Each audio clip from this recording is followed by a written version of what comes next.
force Licorne, force française, venue s'interposer entre l'armée loyaliste et la rébellion des forces nouvelles, en belligérance depuis 2002, bombarde systématiquement les aéronefs des forces aériennes ivoiriennes au sol.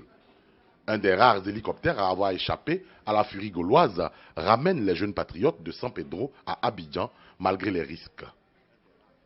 Le leader du mouvement, Charles Blé Goudé, lance un appel à la résistance populaire face à ce comportement soudain, incompréhensible, mais surtout inquiétant du bras armé de l'ancienne colonie.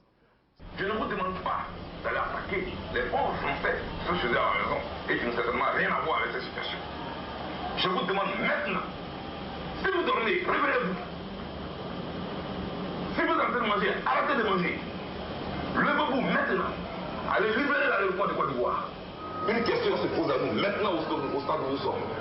Mourir dans la honte ou mourir dans la dignité? Êtes-vous prêt à mourir dans la honte ou dans la dignité, camarades? La dignité! Vous avez bien dit dans la dignité!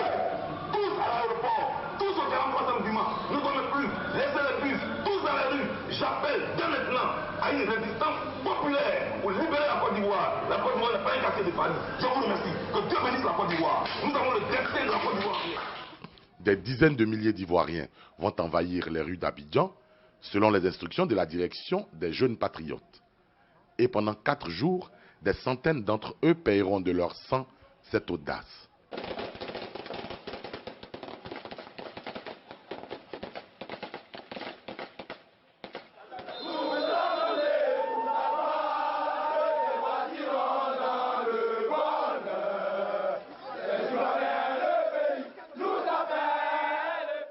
Paris recule finalement devant cette arme fatale imprévue dans ses calculs pour conserver la mainmise sur son précaré africain.